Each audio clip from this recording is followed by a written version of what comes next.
It's like we've always known, been set in stone, unbreakable.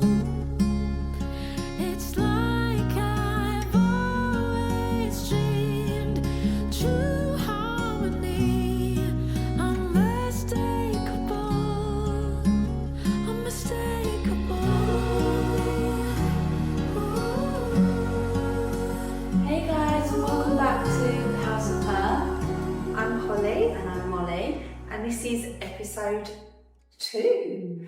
So today we are going to be diving into our gorgeous Mollie's story. So obviously you all know we are here doing the podcast because we were in abusive relationships.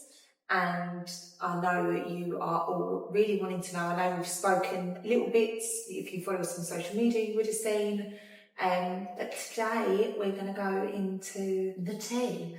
we're going to spill the tea, which is something you've not really done too much before, is it? Like I feel like we know you've been through like Something. yeah. But Yeah, grab your coffees, girls, Yeah. and your cups Or of a tea, wine. depending on what wine. We should have actually had wine. We're not promoting that at 9 a.m. if you're on the train to work, but if you're on your way home. Whatever tickles your fancy. Yeah. Yeah, I haven't been able to share my story because I had an ongoing police investigation, and that is isolating in itself. Like I was going through, I'll get into what I was going through. I was going through something really, really traumatic, and I wasn't allowed to tell anyone around me because it was an ongoing case. So I was only allowed to tell like my immediate family. And that's hard in itself because I feel like even when you're going through, obviously I can relate to the policing, but it's almost like you feel like they're getting a level of protection. Yeah. And you're having to, even though it's your Continue. story, that you're having to like just Be quiet. Be quiet. And it's hard because you have to pretend like you're obviously not okay because of what you're going through, and you have to still turn up to work every day and continue normal life, and everyone. And on social media, that's hard because That is our hard. businesses are very social Yeah. media based. So actually putting on a brave face and Well, is one of the hardest things. Yeah, I had a podcast when all this happened, and I had to stop everything. And that's what I think they don't understand, yeah, or it's not spoken about as well, is how much, although you're going through that, it affects everything in your life, Yeah. every part of it. and I think as well with the not being able to speak about it, when you're in a relationship like that anyway, there's so much gaslighting where you don't even know really yourself or believe yourself that what's happening to you is wrong. Wrong, yeah. And it feels like you're making it up. So when you then can't tell people, like that's so unfair that you are going through absolute hell, so you cannot show up in life as your usual self, and no one even gets to know why. Yeah. And when you're dealing with it behind closed doors and you can't tell people around you, it just makes it feel, it just continue. It's Yeah. so much harder to heal and move on Because you're doing what you've always done in the relationship, Yeah. which is keeping quiet, and it makes it seem less real. yeah, and it's from like a personal point of view, like with processing, it's so much harder because Yeah. you can't tell. Like as soon as I was able to start talking about it, You can process it a bit more. yeah, like Yeah. I will get into it, but like so when did my police thing? So I've been allowed to It talk was- about it for about a month or Yeah. two now, and as soon as the case was closed, I tried to record a few talking stories on my Instagram talking about it, and it felt like I was lying. But once I actually was able to talk and make that part of my story and tell people, it was like I got such a big chunk of my identity back, and I was never really able to connect with myself again because I had this massive secret that no one knew about. And my whole like thing, and same as yours, is like I'm very, very raw and real and authentic on social media, and I always share what I'm going through and how I've overcome it, and it's like my favourite catchphrase. Yeah, well, that's how you've built we're very similar. Yeah. That's how you've built such an amazing audience, Yeah. because so much on social media is so fake, and I think because you are so real and relatable, having to hold that back almost feels like you can't then go and do your job on social media because you're hiding who you are and what you're going through. Exactly. And yeah, my favourite, like my life quote forever has always been, the comeback is always greater than the setback. And I always used to say, you can take everything from me and I'll just go and get it again. Did you That know is at what the time happened. that was going to come exactly what true. happened, but I couldn't, like, I had to stop all my talking stories. I had to stop showing up online. I couldn't connect with people around me because I couldn't tell them what I was going through. It was just so isolating. Yeah. And it's such a big part of my, like, fabric and who I am that I am so, hi, I'm Mollie, here's my life story. This is the worst thing that, like, as soon as I make a new friend, I'm like, trauma dump. Yeah, but that's also an ADHD Yeah. thing, because I'm like that. It's what, like, and not that it is oversharing, but No. that's what. And not being able to share that just made the whole thing. It just completely dragged out the healing journey. Like, it Well, really you can't heal, can you? When No. you're going through it, you can't. You can start the healing journey, but when you're still having to speak to the police, you're still having to go through statements, you're still having to, relive it constantly. It's like you take one step forward and then you're constantly taking 10 steps back. And you're just trying to get through it. So let's go back to the beginning. The very beginning. Obviously, most relationships, they don't come in as narcissists or abusers, which is something that I've definitely learned, and I know you have as well. So, like, how was it at the beginning? So it was, I didn't know I was in a narcissistic or an abusive relationship until the day I left it. Like, I had no, and that's a really big thing I want to talk about on here, because it wasn't clear to me, and that's something I really want to raise awareness of. There were so many things I never knew to look out for. Yeah, it just started with, it comes in like the typical love bombing, like, oh my God, someone actually thinks like I'm the best thing since sliced bread. Just made me feel really good about myself, thought I'd found my husband. And I was in a relationship for just under 2 years, on and off for, let's just ballpark it, 1.5 years, 2 years. Yeah. And I was continuously being emotionally abused from the get-go, but I just had absolutely no idea what was going on. I always say this to people afterwards, like, I've had friends who have had toxic relationships and I've heard of like the warning signs of what you're supposed to look out for, but no one ever told me, and it never occurred to me that someone would pull your chair out and carry your bags and tell you they loved you and not mean it. And because I'm so, what you see is what you get with me. And if I love someone, I would never it just never even occurred to me that anyone in the whole wide world would tell you they loved you if they didn't. And so when I was in that relationship and there was emotional abuse going on and things were happening, it never occurred to me, and I couldn't even fathom the fact that it was, well, he loves me. He can do that and then get in bed and give you a cuddle and stroke your face. I was always I was always trying to justify or explain it, because it just actually didn't occur to me for 1 second that someone would tell you they loved you if they didn't. Someone would sleep in the bed with you every night, use your toothbrush, meet your family.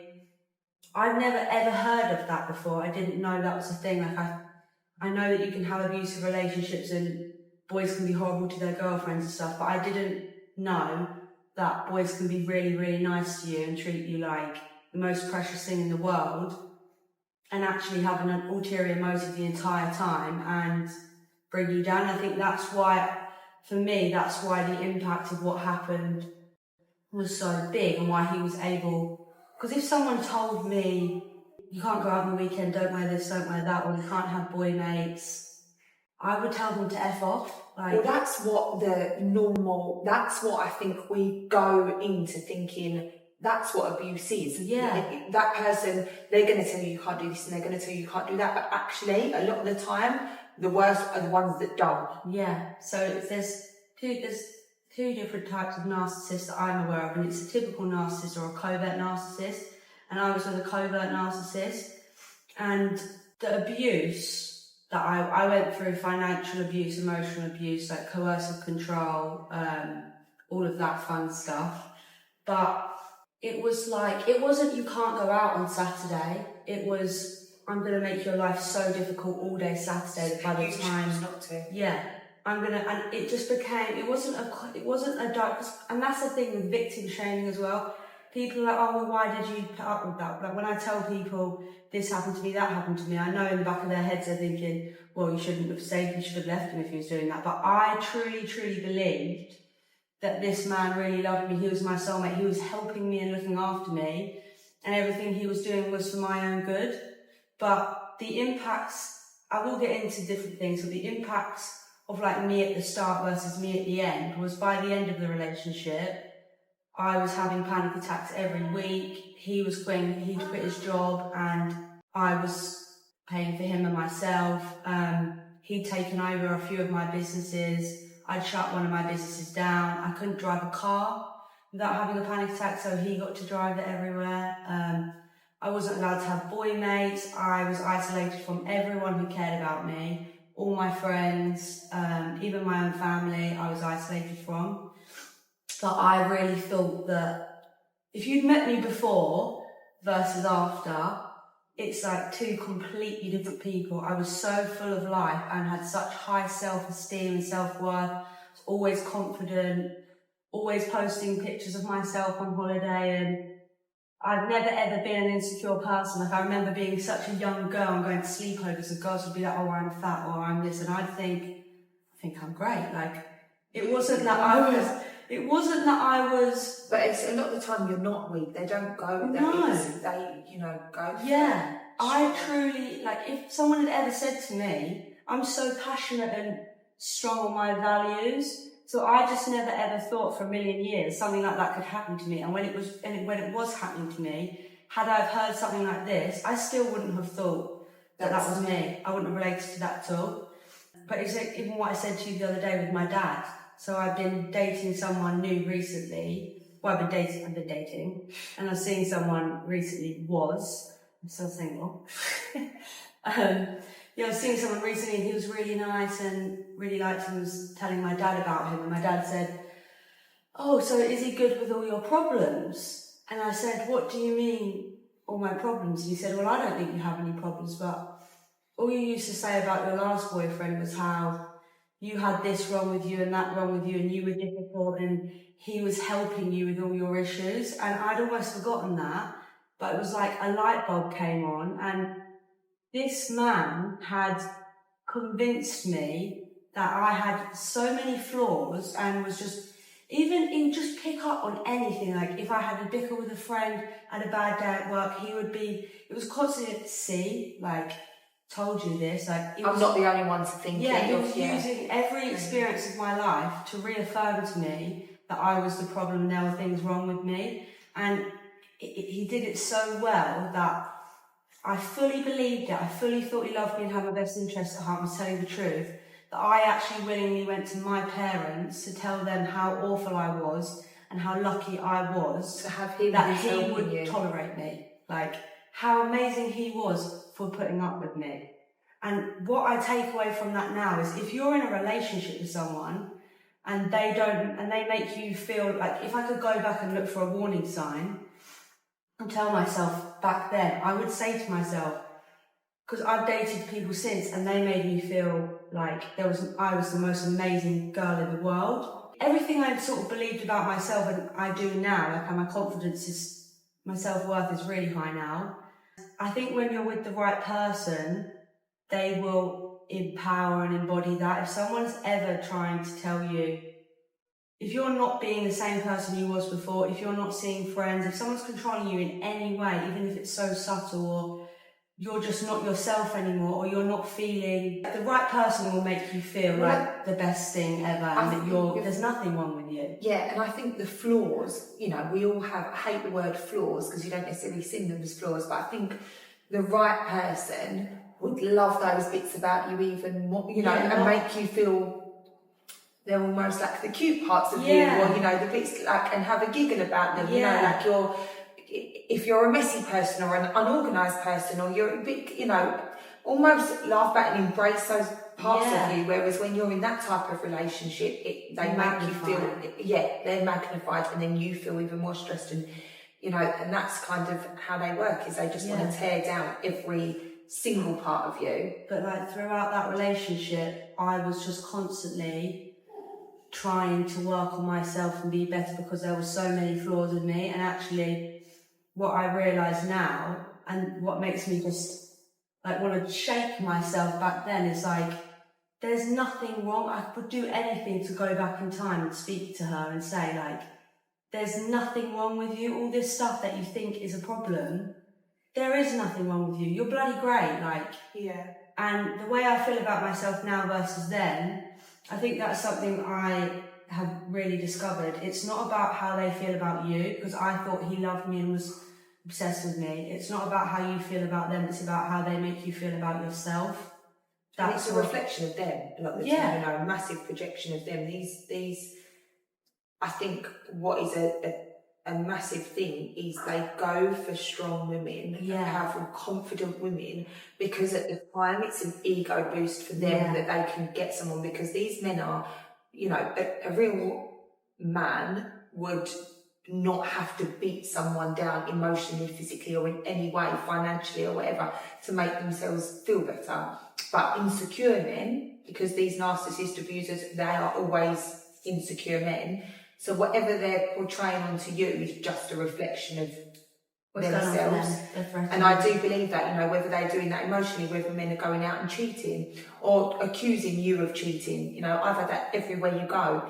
It's because, well, a lot of the time it's because they're doing it, so they can't trust anyone else because they don't trust themselves. And it's so true. You will always find that. So I think that's such an important thing, is everything that he made you feel was a complete reflection of him. That's what's like really crazy. And if I had just been I'll get on to how it all ended, but if I had been allowed to leave that relationship, I would have never realised I was abused. It was only because how bad things got when I tried to leave that the police case came and everything else, and I had to go to therapy, and that was when because that was so bad, it was very clear there's something very wrong with this person. But if he had just let me go quietly, or he'd left me, I would have been devastated if he'd left me, and I would have probably spent years afterwards thinking that all those things were true about me, and that he was great, and that I would never have known I was abused. I think there's so much, like, abuse isn't just physical, it's not even just shouting at you, it's gaslighting you, That's one of the biggest things I think that we really want to raise awareness on, isn't it? Is that you think abuse and you just automatically think someone has to punch you or hit you for it to be abuse, and it's so not. So being abused can look like jealousy disguised as love, being made to feel like a burden, isolation from friends or family, gaslighting, constant criticism or sarcasm. Emotional abuse affects the brain the same way physical trauma does. It can cause anxiety, depression, low self-esteem and PTSD. I actually think emotional abuse is the worst. Yeah. Gaslighting is one of the most common tactics in abusive dynamics. It makes you doubt your reality, your memory and instincts, so you stop trusting yourself. I want to talk about that. But yeah, abuse can be verbal, emotional, financial, psychological or digital. Looking back, do you think there was is there any point in the relationship? Because I think you did break up, because I remember you broke up at the same time I did in my last relationship. Like, was there warning signs for you, or was there things at the time that you thought, this isn't right? So I tried to leave the relationship.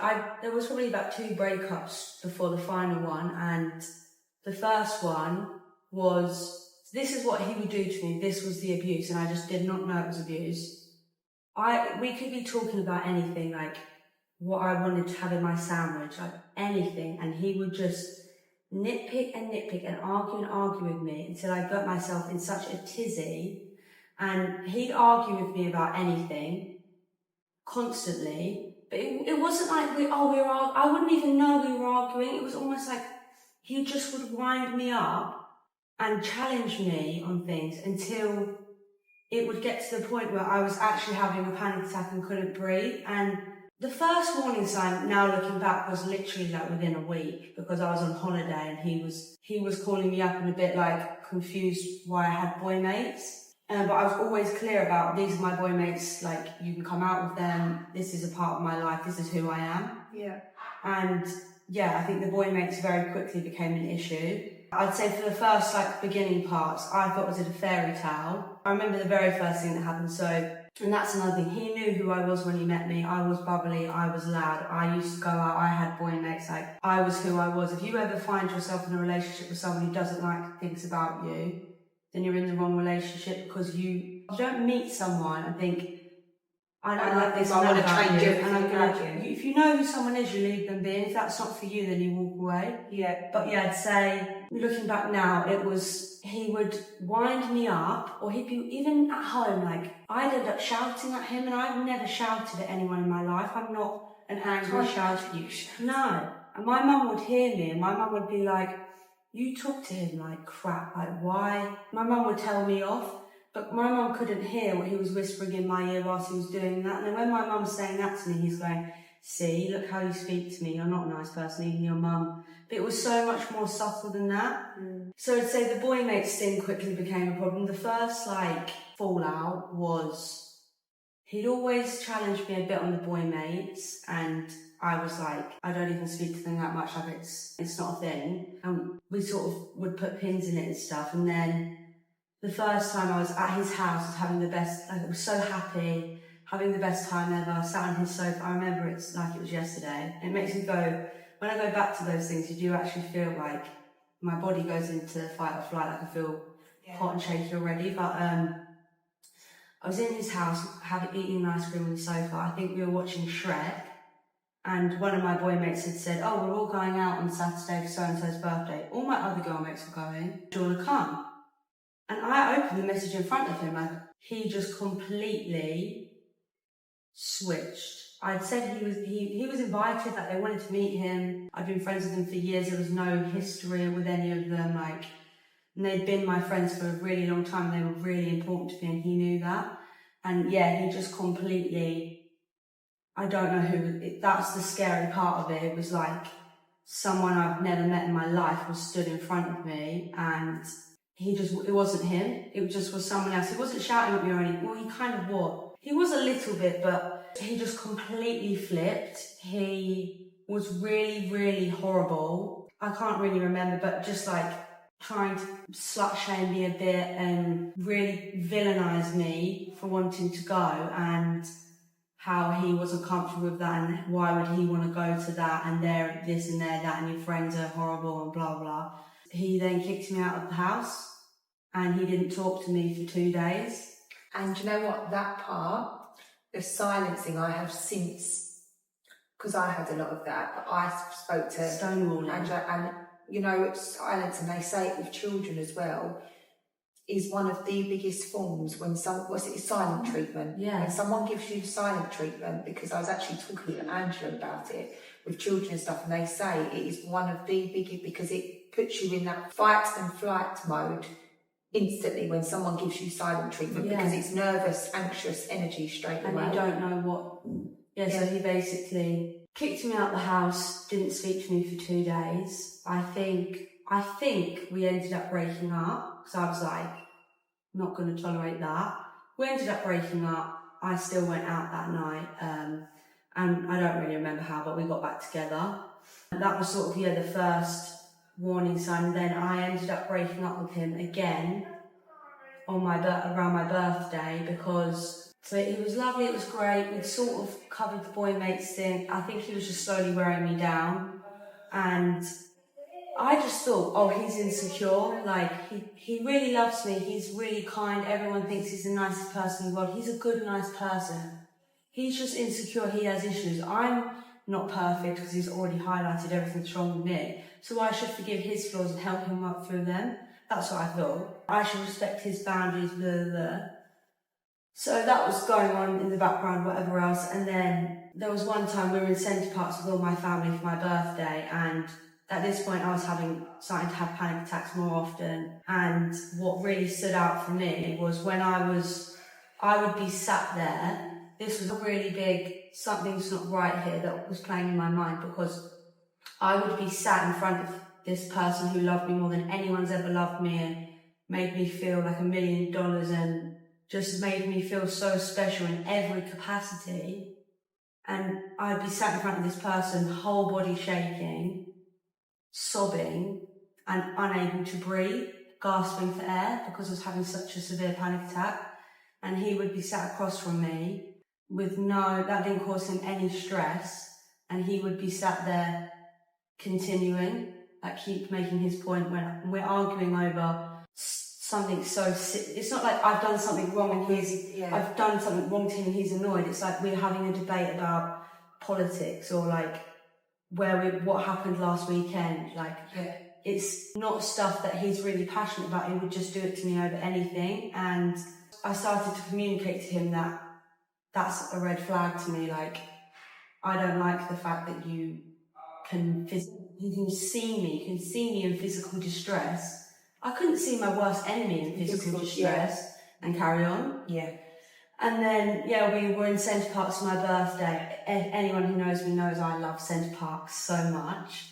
We were there with all my family friends. He came. Again, I was really in love, really happy to have him there with me.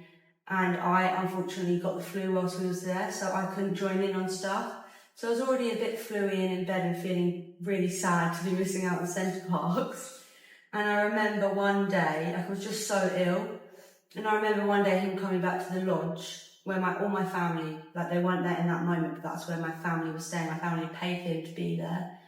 And he came back to the lodge, and I can't remember it was something silly again. He nitpicked. I was either saying that I was milking my illness, or I wasn't that ill, or I don't really know. And again, it was almost like he got a buzz out of it and was going, and I'm trying to move to another room, and then would get me so worked up that I'm having a panic attack again and I can't breathe. And I remember that time I called my mum whilst I was having it because I couldn't breathe, and he literally was sat there emotionless and watched my mum calm me down on the phone. And after that, I just was like, this isn't normal. No, as soon as that, I went to sleep that night and was like, I'm leaving him. I will never ever be treated like that.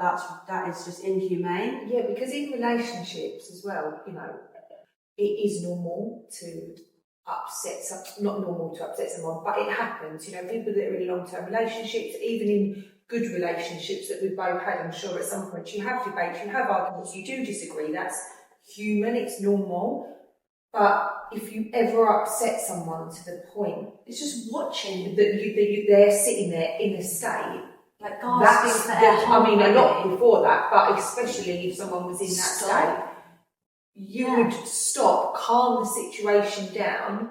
It's not, especially if it's not something important. You haven't killed someone, not No, that was what it was like. It was always like I killed someone. The guilt was crazy, but after that I was like, I knew that was wrong. That was not how I wanted to be loved. That wasn't for me, so I left him.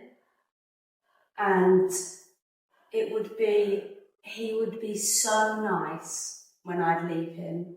He'd really listen and understand. He would really respect my boundaries, and he'd stay friends. Or one time he launched a business.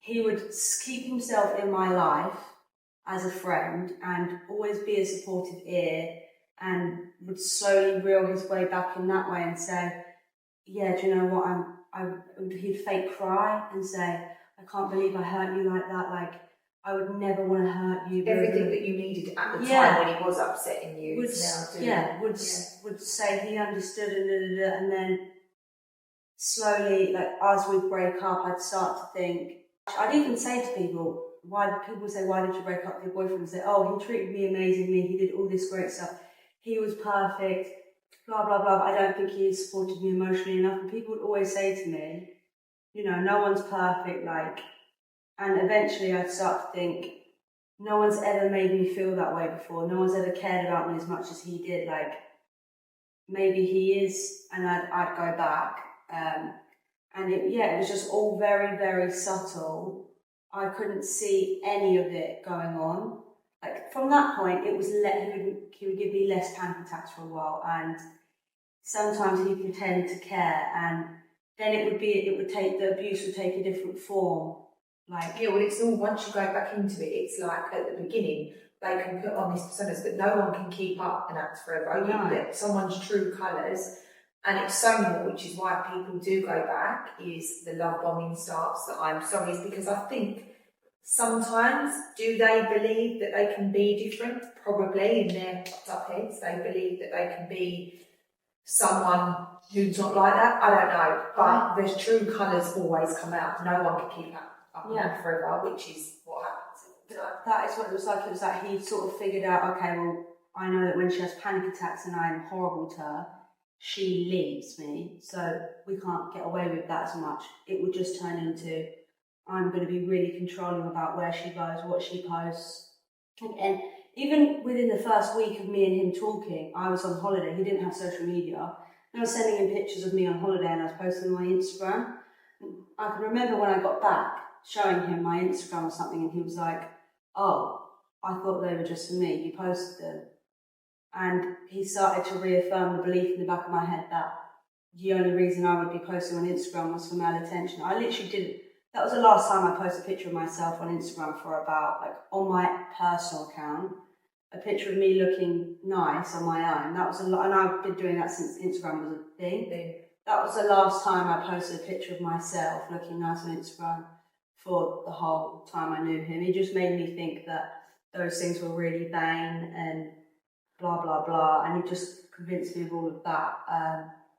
Make you feel like it's, and then you feel like cringy for doing it. Yeah. Like, oh, do people think I'm doing it for male Yeah. attention? You just lose your confidence. Yeah, there was so much more, but yeah, it was. It's the hard as well emotional- because through therapy, I think as well, one of the things that I think we've noticed is there is so many things that happen, but your body protects you. Yeah, Like, it's like your your body brain forgets. Yeah, your body Takes you. protects you from the trauma and from the Yeah. upset that actually a lot of the stuff You you bury it. can't, you try and remember and you just can't. Yeah, and I think when you're in these situations, because you're justifying it to yourself and you're not realizing you're being abused, you don't remember it afterwards because at the time it felt okay and it felt Yeah. acceptable. It's only afterwards, if you really try, you can bring things up. But like, in a nutshell, it was coercive control, like really severe coercive control, isolating me from everyone I cared about. I looked ill, I looked terrible. Like, everyone has said to me, even my stepmom's mum had seen me one time and she was like, is everything okay with Mollie? Like, she looks like I wasn't taking care of myself at all. And that was another thing as well, the gaslighting. We'd do something on the weekend, or I would ask him to do something, anything like that. He was constantly gaslighting me, saying that's not what happened, and then he'd put other people in, see, your mum remembers it my way, or so he'd make me question my own sense of reality so much that I did feel like I was going mad and I couldn't trust.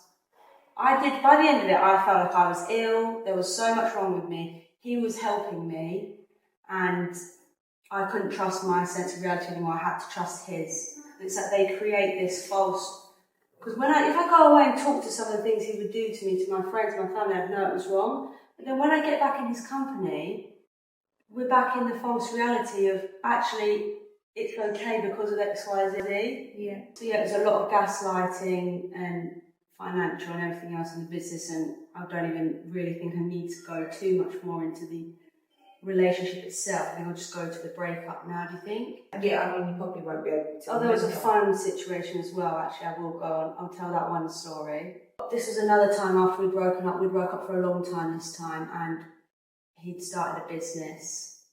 That was an issue I was having, and he hired me to work on the business. I truly believe he only started the business as a ploy to get me back in. And so we were working on the business together. That was sort of his in. It was over a few months, and I was a bad guy, I'd left him, I'd hurt him, I was the sorry one. Eventually I actually in the end begged for him back and realised that I was so wrong. All the problems we'd had in our relationship that I'd ended it for, we had worked out in a business relationship, ironically. And so I was like, oh, well, now we can be together because all this stuff I left you for, we've worked on to make the business work. So let's get back together. I had to beg him, even though he'd been orchestrating it the whole time. He was the one who came back into my life. He pursued me. He got me in on the business. He was speaking to me every day, and it makes all of it feel like it's my idea. And then, yeah, in the end, I had to beg and apologise to him because I was wrong about everything, he wore me down so much and got me to such a place by this point. This is like nearly 2 years in, or a year and a half in. He got me to such a point by then that I really believed, my sense of reality was so warped. I believed that he was right about boy mates. I believed that he was, everything he'd been drilling into me for a year and a half, I believed it to be true, and I felt like he was the truth, and I'd had an awakening, and he was right about everything, and how could I have been so wrong, and was so sorry and everything. I had to beg for him back, and it took him a while to accept your apology. And we got back together. It was lovely. I was so happy again. He's my soulmate, always telling everyone how amazing he was. And then his birthday, right, he'd quit his job, so the business we had together and the things that I was doing were funding both of us. He was driving my car, everything else. Again, I thought he was protecting and helping me. And it was his birthday, so I planned. He'd never took me on a date after this time either. But I thought it was because we had our heads down. We were a team. We were building a business. I gave him loads of work from my business that he was terrible at, and paid him to do just so he had money. So that's why I thought we hadn't gone on a date anyway. His birthday was rolling around, so I booked a holiday for us to go to Marbella. It was like, at the time, the best holiday I'd ever been on. I'd never been happier. We had not a single argument. Yeah, because I remember that. Yeah, but I funded everything, every meal, everything of that holiday was paid for by me. And he was great the whole time. I remember being sat across from him in a restaurant, thinking I was so in love, and I hope that we are together forever, and we never... I was so convinced this was my soulmate opposite me. I just really loved him. No arguments, nothing. We got back from the holiday. At this point, our brand we were building was starting to take off. We'd started to get interest from big companies. I had done all the work. I had done all of it, and I funded most of it as well. But we were starting to get some really big opportunities, and it was all going on. I'd invested by this point so much money and time and energy. And yeah, we got back. He didn't even give me a week before, again, he was driving my car because I couldn't drive. So basically, he dropped me off to my dad's house, and I'd left my phone in the car. I have 2 phones. I'd left my personal phone in the car and just didn't realise. So he dropped me to my dad's house and he drove home. So he didn't have a car, and I could no longer drive a car by this point. I was dependent on him to get me. I couldn't even travel anywhere without him at this point. He was all fine that evening. I didn't even know my phone was in there. We were great, went to sleep. We had a call the next day, so he came and picked me up fine, drove to his fine, had the call, didn't think anything, or didn't even know my phone was missing. And then we've gone and sat down on the sofa downstairs, and he said, "Can I talk to you about something, but I don't want you to go mad?" Have I told you this story or not? Oh, yeah. "Can I talk to you about something, but I don't want you to go mad?" Instantly panic. I was like, okay. And he was like, "Which of your boy mates have you spoke to since we've been back together?" And I was like, "I've spoke to this one once on the phone, and I haven't spoke to any of them because he didn't let me. Are you sure?" And I was like, "Yeah." He was like, "You're a fucking liar." And I was like, "What?" And then he starts going, "Who's Lee? Who's Lee?" Or "Who's this person?" And I just laughed because I thought, who is Lee? I have no idea. Please tell me. I was like, have I had a memory blank from a month of our breakup? And God, who is Lee? Is there another Mollie Little? It didn't occur to me to go down my phone, anything. And he was, "You're a liar. You've spoken to this boy mate." Okay, I've had another conversation with one of my boy mates that I forgot to mention. I hadn't even forgot. Yeah, but when you're in panic mode as well, it's so nice that they get you on this. I don't need to tell him that anyway, do I? And then that was just horrific. It was like I had murdered someone, and I've been on your phone. One of my boy mates had asked me if I wanted to go and watch a film with him. really early on into me and my ex-boyfriend getting back together, and I'd said no. But because you hadn't told him. But even at the time, my ex-boyfriend didn't want anyone to know we were back together, and there was a like, if I told that boy, it would have got back to the people my ex-boyfriend didn't want to know, so that's why I didn't tell him. Yeah.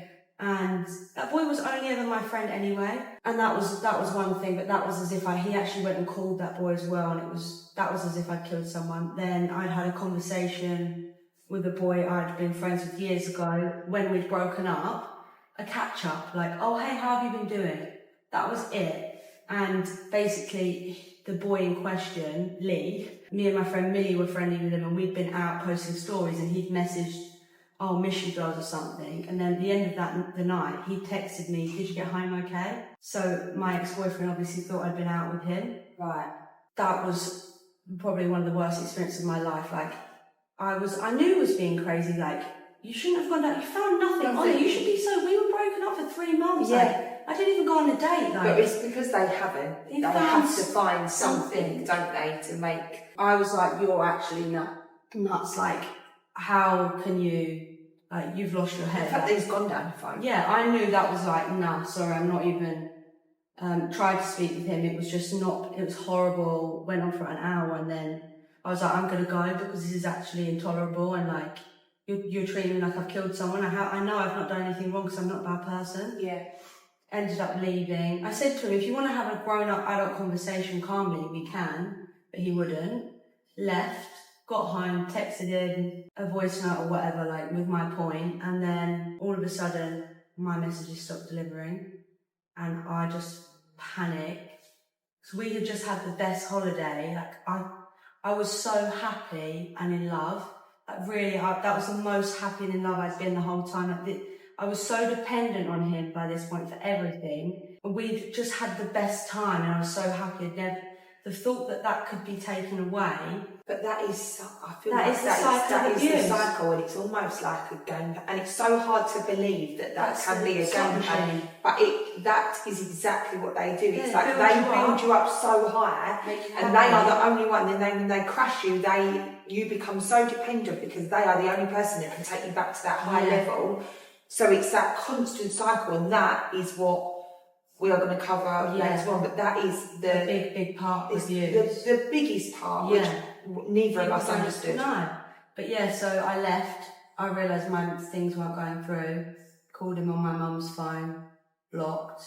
Then I'm in complete panic. We had a photo shoot the next day. I'd paid for it all. He was meant to be coming and helping, and he was meant to give me half the money.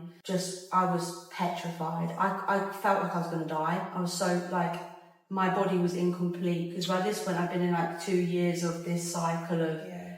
So it was unbearable. So I got in my car, drove to his house. Luckily enough, his mum was bringing the dog in from the vet, so I snuck in with her. He came down and saw me. I was helping with the dog. Went like that, and then I remember this crazily, like, when he walked in and saw me, he was like disgusted, and then he remembered his mum was in the room, and his face, it was like character came on. His face, I watched it, his face completely softened, and he was like, oh, what are you doing here? But I could feel the, like, I'm gonna F you up energy coming off him, and then we ended up going upstairs and speaking, and I was so dead, I couldn't lose it. I was so, like, everything was out the window by this point. I had no self, like, I would have kissed the floor, like, I was so panicked and scared, So then because by that point as well, he's given you that amazing holiday, he's given you that happy feeling that you want to last forever. You don't want to lose that. No, it's like my best friend who I love and I'm with every day, and I've got no other friends now. I don't see any of one. Like, I'm so isolated. He's my everything. We're doing all this great stuff together. We've got great plans for tomorrow. My best friend I trust more than anything, that I'm with every day, is gone. There's a person in front of me, but it's not him. And you're just so desperate to get the person you love back. And so then I was like trying to see it from his point of view. I was sorry. I was begging. I was like, please, can you just not block me? Or like, I can't, like, I feel like I'm going to die if I leave here and we don't resolve this in some capacity. Like, I'm really, really sorry. I never, ever, ever wanted to upset you. Like, begging, I was. Looking down his nose at me, did not give a crap, didn't care. All my friends are slags, la la la la la. he had to go down and have dinner, and he was like, I was desperate, like pure I've never ever been so desperate in my life, like begging him to just like let me know he needed a week's space and he'll talk to me next week. He wouldn't give me anything of like, I'll talk to you in a week, I need to calm down. He just wouldn't. And he was like, I'm going downstairs for my dinner, I suggest you're gone when I'm back. And I'm like on the floor, like not my proud finest hour. And whilst he went upstairs, that feeling of desperation is so hard. yeah, he left me upstairs in that pickle to go and eat his dinner. And this is how mad it is, I went and sat at his desk and wrote an apology letter and left, like I was the villain. Then, yeah, he effed up the whole shoot, I had to go and do all that myself the next day. When that happened, I told my parents, and my dad and my stepmom were like, that's a red flag. And that was the final, I said to them, because he'd done lots of things like that over the years. But it's that slow breakdown of you to get to that point of where you are so desperate because your business is now with him. Yeah. You've got no friends. He's got my accounting software, like Your whole life relies on him. He's hooked in on everything. And I said to my parents, I knew that was wrong. I said it to my parents and they said, look, if he falls on his sword, he could be insecure. That's what I thought it was, he's insecure, he's hurt. But I said to them, this is the last benefit of the doubt I'm giving him. If there's anything else where he puts me in this sort of a state, then no. And we made up, he forgave me. How nice of him. Carried on the relationship, and from there I think he just realised how hooked and invested I was, and I was really financially invested. Things with the business we were getting big opportunities that I dreamt of for years, and he slowly started to become more and more emotionally abusive, and I started to pick up on it, and I was seeing it, and I was actually starting to see it, but I think he just thought I loved him so much and I had so much at stake. I had so much, we had I'm talking Sephora in the mix. I'd worked so hard. I had no other life but this business and my other businesses. He'd watch me slave away 7 days a week, morning to night, and to get us to this place. He did not think that I would walk away. He thought, she's too invested, she needs all of this, she won't leave. So he just got worse. And the final thing was we had a launch of the thing we were selling. We had 2 new colours, and he just spoiled. I'd worked so hard on it. I'd paid for everything. I've had businesses for years, but this was the best launch I'd ever executed. I thought of everything. I'd spent so much money and I'd done all of the work. And building up to the launch, he just progressively was making it harder and harder and more difficult. And he ended up completely spoiling the launch. I was in the kitchen with my dad, my stepmom, and my nan, with the website open, ready for the orders to come in. It was a huge moment, and he spoilt the launch. He took the products off the website and blah blah, and then it was bang, lights came on. My stepmom went narcissist. So he completely just took. He ruined it, and as soon I'm a perfectionist. I've been in this industry for years. He had no idea what he was doing. I know that what I'd done was epic. As soon as I realised you had no reason to, you actually spoiled that for yourself and me just to ruin that. There was no other reason. He spoiled that to hurt me. The second I had one bit of concrete evidence that this man had done something intentional to hurt me. And for everyone else to see rather than it just being to you. He wasn't insecure. He did that on purpose to ruin it for me. As soon as I had that evidence, I was gone. We were like narcissists. My stepmom got me a book out on narcissism. Me, my dad and my stepmom that weekend stayed in. We wrote it makes me shaky. We wrote my escape plan. My stepmom was like narcissist. She read us the book. And even I was like, I won't have to block him. It's not going to get that bad. She reads the book on narcissists and how badly they get when you try to leave. My dad even says now, when she was saying it, he was like, what is she talking about? No, he's not. No one. And I was like, it won't be that bad. And then it was, my dad says now, it's like he wrote the book. He did so much worse than the book. So we planned my exit strategy. I left on the Sunday. My stepmom said to me, you need to give him the business. You're never going to be free of him until you give it to him. He told me the whole time, you've done all the work, I don't know what I'm doing. If we ever split up, I'll give you the business.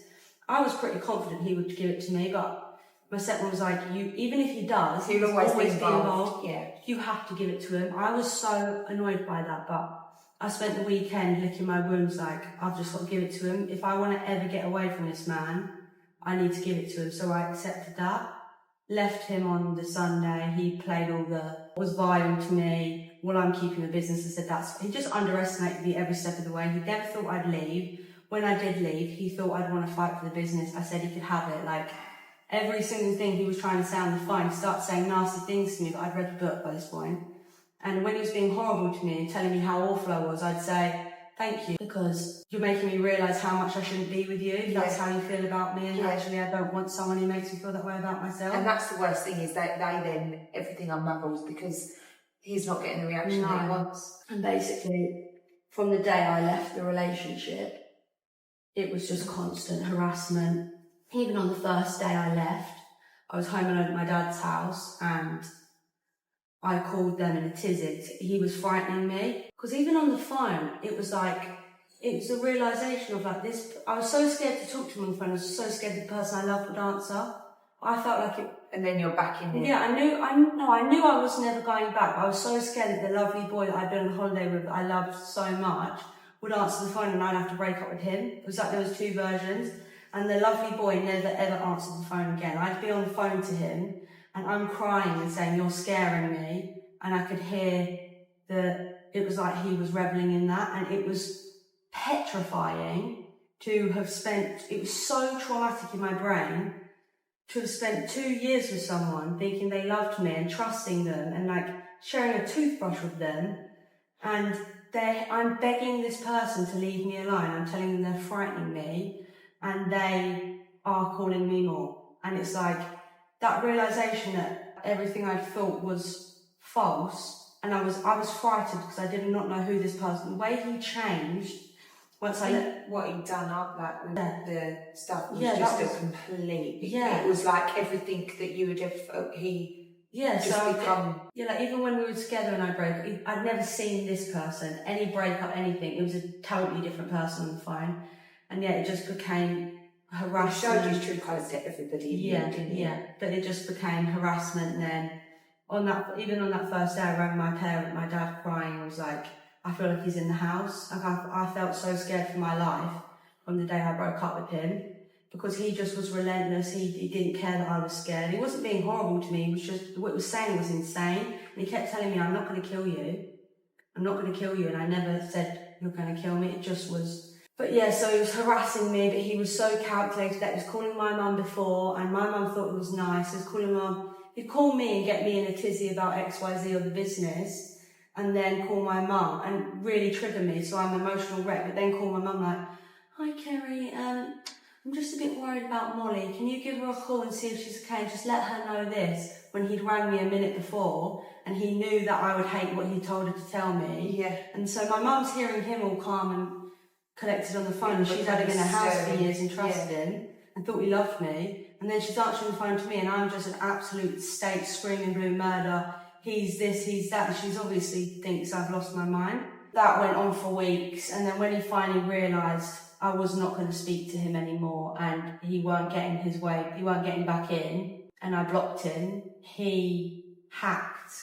He just knew me so well, like he knew exactly how to get me. He knew how I ticked. Even the police said he had set up a password manager during our relationship to store my passwords while we were together without me knowing. Yeah, when he realised he couldn't get hold of me and he couldn't control me anymore, he hacked everything. Like, I built the social media business up for 7 years. I had multiple clients paying me a lot, like thousands a month, whose businesses solely depended on me. That meant everything to me.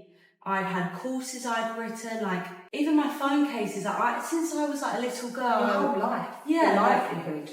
But my Friday night entertainment was to colour code my Google Calendar. Like, the worst thing you could do to some people might be to cheat on them or this and that. The worst thing you could do to me was take your Google Calendar. Yeah, and all my Canva designs. Like, I'd been keeping journal entries on my computer for years. And you have notes on everything. I mean, you are so organised. Like, that's how I function. And it was my ADHD survival guide as well. And he knew. He watched me pour the whole relationship. He watched me pour years of my life into this work. It was everything to me. It was my whole existence, my identity. it was all I had left because he'd taken everything else from me and isolated me. And he hacked and took all of Everything. it. And even when he took it, when I first realised he'd hacked me, my stepmom came and picked me up straight away and we drove to her sister's house with the computers. And I was in the car thinking, I forgot my password. Yeah, He I'm going to look like a right idiot. He wouldn't have done that. And then, like, I knew he had, but I was like, no, there's no way.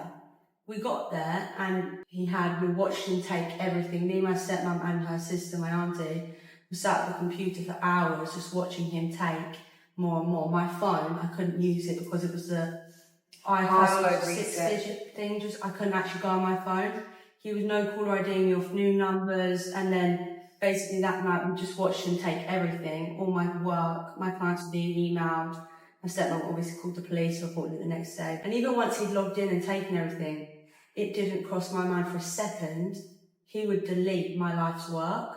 Like, he knew that you wouldn't do that to anyone. Like, you wouldn't. You cannot fathom how someone can. I didn't think he would delete it. When I got back in, I thought everything would be left as it was. But he unfortunately did permanently delete everything. And he spent 6... I know.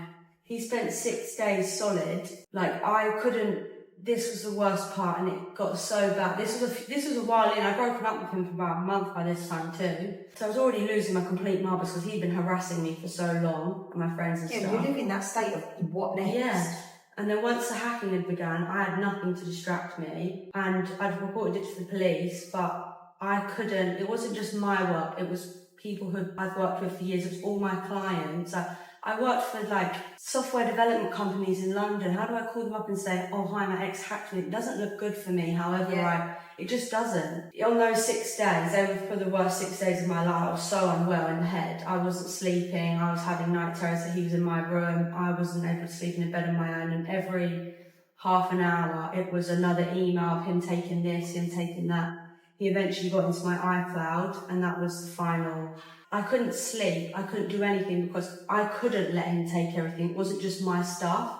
And he was emailing me, my friends, my clients were being emailed, his name has deleted your work. Like, it was constant emails of him taking my stuff and messing with all of my accounting software, just everything. I think it got over 30 of my accounts, even my Ticketmaster. I didn't have an hour for 6 days where he didn't take something. He was literally sat at, you picked the wrong girl, I traced his IP address and... I mean, if you're ever going to hack anyone... Yeah, you picked the wrong girl. You literally did pick the Like, wrong I girl. afterwards have got all the timestamps and stuff of every click he made and everything. I'm an expert at hacking, like at understanding hacks now, but he had spent every minute, he'd be up till 2 o'clock in the morning for like 6 days solid.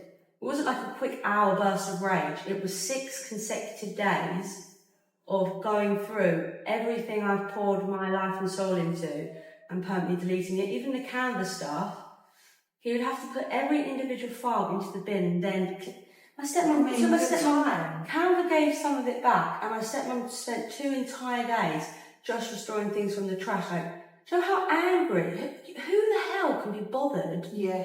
And then it stopped on the 6th day once he got arrested. But at that point, what he was doing was so crazy, and I was so ill in the head. I didn't know if he was going to kill me or he was going to drive me to such insanity, because he got into all my friends and family and told his side, so it looked like tit for tat.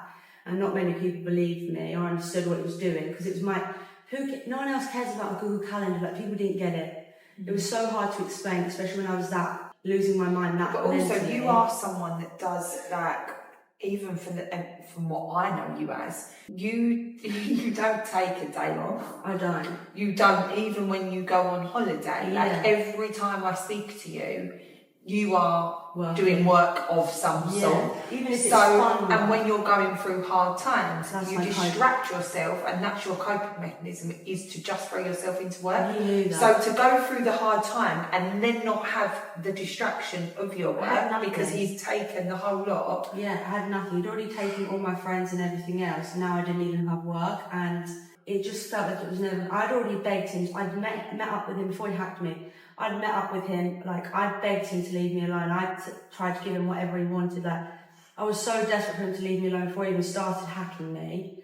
And it was like, it just felt like it was never going to end. He would never leave me alone. I didn't know if he was going to kill me or I was going to kill myself, because he was going to drive me to that level of insanity, because I couldn't leave the house. Yeah, for like 6, but again with that, you picked the wrong girl. He underestimated me every step of the way. Once he hacked me and took all my work, he started calling me, thinking I was going to say, give me my stuff. I did not answer a single phone call. Like, I let him take it all. I didn't let him, but The reason he's done that is because he thinks you're going to ring him and be like, Yeah. please stop giving me my password. And No, then he gets I the didn't. conversation and then he gets what me back he in. wants. He would email me, he was emailing me, he was contacting friends. If you just do what I say, I've got copies of all your work. If you do what I say, I'll give it back. La, la, la. I never ever caved. I never reacted. I never retaliated.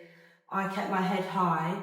And from the minute he started hacking me, I didn't lay down and take it or mope. I literally was like, cool, emailing every platform, like, you think you're good with a computer, like, you should see me, darling, like, and that was it. From that day forward, it was just rebuild. I lost everything. I had to rebuild all my work for clients. I lost thousands of pounds, and it was just rebuild game, and I did. I rebuilt everything better than I ever could, and it actually ties into that quote I've always lived by take everything from me, I'll go and get it again, because that's exactly what I did. And even with the police case, I had the detective on the phone from the Essex Police Cybercrime team saying they've never ever been given, it's like, your ADHD is your superpower, we've never ever been given evidence like You this. put the case together for me. Yeah, I did. I would offer you a job, but I think you make more doing what you do now. And yeah, but even after that, like with the whole policing and everything, for 6 months after that, every single day for 6 months, I was so convinced he was going to kill me. I didn't think I'd see 25. I couldn't walk from, because there was so much more to it, but it was insane the way he was behaving. He was calling himself his name, changing his surname to mine. He was doing really creepy, messed up things. He was watching YouTube videos in my YouTube and how to clone someone else's phone. Like, what he did, he was in everything. My iCloud, my messages. And also, It's when violation. It's what are they watching and what are they not? Yeah. Is there cameras in my room? Yeah. Is there this? Is there that? It's like once someone's got that much into your personal space, You it's feel violated. Yeah. It was so crazy what he did. I could never have imagined anyone doing that, and it was such a contrast from who I thought he was, and I never imagined someone would be so evil. And I just thought he would never wouldn't let me go the whole way through, he would never give out.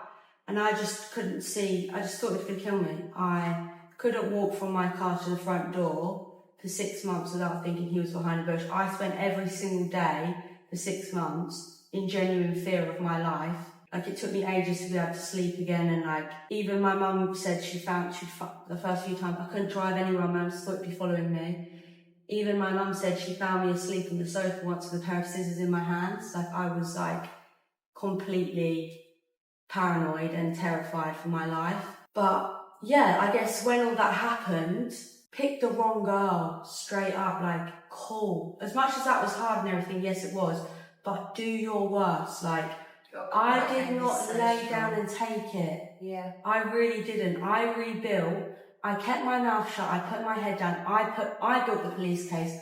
I did the therapy. I paid for the therapy. I put in all of the work, and I rebuilt everything from the ground up. I didn't ask anyone to help me. The police didn't even help me. I built the case for them. Like, I did everything, and I just put my head down and did it, and I got myself through, and I rebuilt everything a million times better than it ever had been before. And as awful as that was, and I went to therapy, and that was the most transformative thing I've ever experienced, but as awful as everything was that happened to me and how scary it was, I wouldn't change any of it, because it taught me how strong and capable. He really left me with nothing, no friends, no money. I lost everything, and I went and got it again, and I was strong. And he could take what he wants from me, but he could never take who I am and what I'm willing to do for myself. And that's what he underestimated. And I am so proud. Like, even again with friends and family, I'd never been in such a low place. So no one had ever had to show up for me. Like, it showed me how loved I was and supported I was, because I'd never been in such a low place that people needed to help me that much. It taught me thank you. It taught me how strong I actually am and how capable I am, and I've learned so much from it, and it's made me so much stronger. Like, look at where we are now. Like, I'm absolutely killing it. I'm so happy. I don't think there's anything wrong with me. I don't have panic attacks really anymore. I've got amazing people in my life. Work is amazing. I rebuilt better than ever. Because I've been so low and I've been so scared for my life, I appreciate it so much more now. And actually, as awful as those things are when they're happening to you, that doesn't have to be your story. And actually, it is my story, but it doesn't have to be an ugly story. It can actually be Absolutely. a comeback story. And now look at us. No, I love that. We're proud of you. This did not come up for Ellen. That was. Oh, I love that, though. What an amazing story. And I think that is, such an amazing story for people that are sitting at home wondering Going through it right now. if it is abuse or if it is controlling behaviour, or if it, because like we've said so many times, I think unless you've had a punch or, something like that, a lot of the time it's... You don't know. I'm not abusing it, it's not this, and it's just underplayed, and when you feel like you're going mad, you think, have I got a right to feel like I'm going mad? Like, what is this? And you don't understand it, so I think, and we'll go into like each section of things in further episodes in detail of, trauma bonding, the highs and lows, and that abuse cycle and things like that, and there's such key parts of that I know we both want to raise so much awareness of, because the emotional side of it, our story is so similar. Yeah, and I think, I had to go to the police because my career was stopped and everything, but a big reason why I wanted to go to the police and I powered through is because I was not going to let this happen to anyone else, and I think that's what we've taken, what's happened to us, and we're using it to protect other women as well, and create something for them and make you realise that you're not going mad. And if you're going through it, you've lost everything, you're at rock bottom, you can get it again, girl. Yeah, absolutely. It's never the end, no. You got and it. that sometimes the end is I remember Angela actually saying, sometimes it's like when you put a stone through a window. I think we said this before, and each time, with each little thing in your life, the building becomes more damaged, and sometimes you need that building to fall down so you can rebuild yourself. That was really powerful, by the way. Is it? That was really good, yeah. That was thanks to Angela. Yeah, thank you, Angela. We all talk a lot about Angela in she's this very podcast. But she said, and I truly, truly believe that. I do think sometimes you have to reach breaking point. You have to go to rock bottom to rebuild. Yeah, that's... You absolutely do. You've just hit the nail on the head. So I don't have anything more to say. If you like to start. And on that note, so thank you for sharing, because I know that's such a hard... It feels good. I've never done that before. Yeah. I've never got that out before. Yeah. And it is such a powerful story now. And onwards and upwards. Yeah. Thank you so much for taking the time to listen. And